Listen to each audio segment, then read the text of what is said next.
৭১তম নিখিল ভারত সমবায় সপ্তাহ উদযাপন পালিত হচ্ছে তারকেশ্বরের ভঞ্জিপুর গ্রাম পঞ্চায়েত সমবায় কৃষি উন্নয়ন সমিতির প্রাঙ্গণে।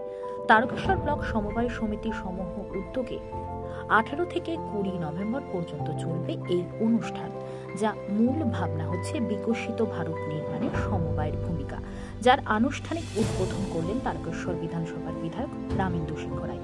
এছাড়াও উপস্থিত ছিলেন তারকেশ্বর ব্লক উন্নয়ন আধিকারিক সীমা চন্দ্র, তারকেশ্বর ব্লকের সহ কৃষি অধিকর্তা সঞ্জীব মণ্ডল, তারকেশ্বর থানার অফিসার ইনচার্জ তন্ময় বাগ, তারকেশ্বর পঞ্চায়েত সমিতির সভাপতি কৃষ্ণা অধিকারী, সহ সভাপতি প্রদীপ সিংহ রায়, ব্লকের সমবায় পরিদর্শক আর জে মোল্লা, ৭১তম নিখিল ভারত সমবায় সপ্তাহ উদযাপনের আবাহক মঞ্চের সমিতির পূর্ত কর্মাধ্যক্ষ স্বপন কুমার কয়রা, কৃষি সেচ ও সমবায় দপ্তরের কর্মাধ্যক্ষ অলোক কুমার ঘোষ সহ অন্যান্য প্রশাসনের আধিকারিকগণ। দেখুন বিস্তারিত। সমবায় একটা আন্দোলনের মধ্য দিয়ে প্রতিষ্ঠিত হয়েছে। বর্তমান সরকার এই সমবায়কে সর্বতোভাবে সহযোগিতা করছে। আপনারা দেখেছেন বিগত দিনে যে ফার্টিলাইজার, বিশেষ করে ইফকো, এটা সেন্ট্রাল গভর্নমেন্ট নিয়ন্ত্রণ করে। সমবায়গুলোতেই পাওয়ার কথা, কিন্তু সেগুলো পাওয়া যায় না।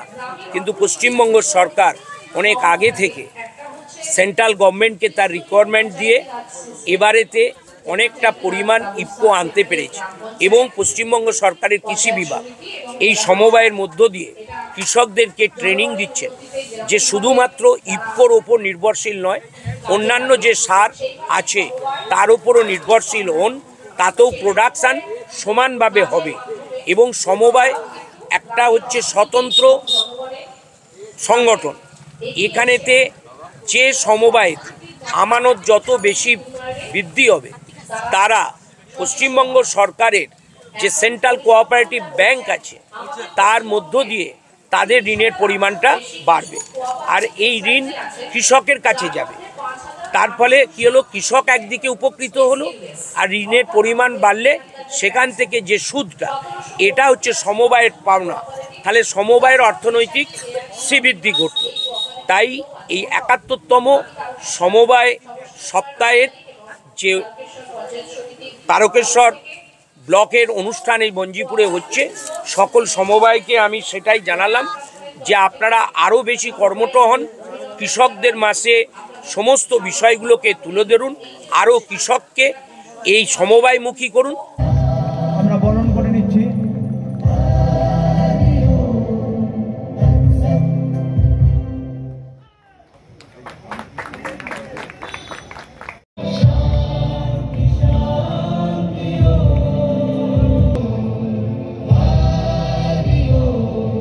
বিশিষ্ট সমবায়ী এবং হুগলি জেলা পরিষদের প্রাক্তন সদস্য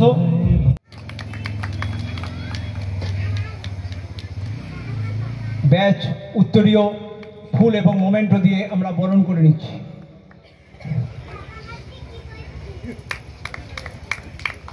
দেখুন, সারা ভারতবর্ষব্যাপী 14 তারিখ থেকে 20 তারিখ পর্যন্ত প্রতি বছরই সমবায় সপ্তাহ পালন হয়। তাই আমাদের তারকেশ্বর ব্লকে 18 তারিখ থেকে 20 তারিখ পর্যন্ত এই 3টে দিন আমরা এই সমবায় সপ্তাহ পালন করছি। এই সমবায় সপ্তাহ পালনে তারকেশ্বরে উপস্থিত ছিলেন, উদ্বোধন করে গেলেন আমাদের সম্মানীয় বিধায়ক মাননীয় রামেন্দু সিংহ রায়। উপস্থিত আছেন আমাদের তারকেশ্বর বিডিও ম্যাডাম, এডিএ থেকে সিআই থেকে শুরু করে, এবং তারকেশ্বর পঞ্চায়েত সমিতির সভাপতি, সহসভাপতি থেকে বিশিষ্ট আধিকারিকরা। এর উদ্দেশ্য, সমবায়ের উদ্দেশ্য হচ্ছে যে গ্রামের যে সাধারণ চাষিরা আছে, গ্রামের অর্থনৈতিক উন্নয়ন এবং আগামী দিনে এই সমবায়ের মাধ্যমে গ্রামের যে কর্মসংস্থান, সেই কর্মসংস্থানকে উন্নতি করা, এবং আগামী দিনে যাতে সমবায়ের মাধ্যমে সারা গ্রামের অর্থনৈতিক উন্নতি হয়, তার জন্য আমরা সচেষ্ট থাকবো এবং চেষ্টা করব। আপনার নাম? অলোক কুমার ঘোষ, কর্মাধ্যক্ষ, তারকেশ্বর পঞ্চায়েত সমিতি কৃষি সেচ সমবায়। সমবায়ের গুরুত্ব অত্যন্ত অপরিসীম, এবং তারকেশ্বর ব্লকে এই যে 21টি সমবায় আছে, 21টি সমবায়ে যেসব কর্মীরা কাজ করে, প্রায় 162 জন সমবায় কর্মী কাজ করে। তাই সমবায়কে আরও মানুষের কাছে পৌঁছে দিতে হবে, যাতে এলাকার উন্নয়ন করতে পারে। আর একমাত্র সমবায় পারে স্বচ্ছতার সঙ্গে কাজ করতে পারে, আন্তরিকতার সঙ্গে কাজ করতে পারে এবং নিষ্ঠার সঙ্গে কাজ করতে পারে।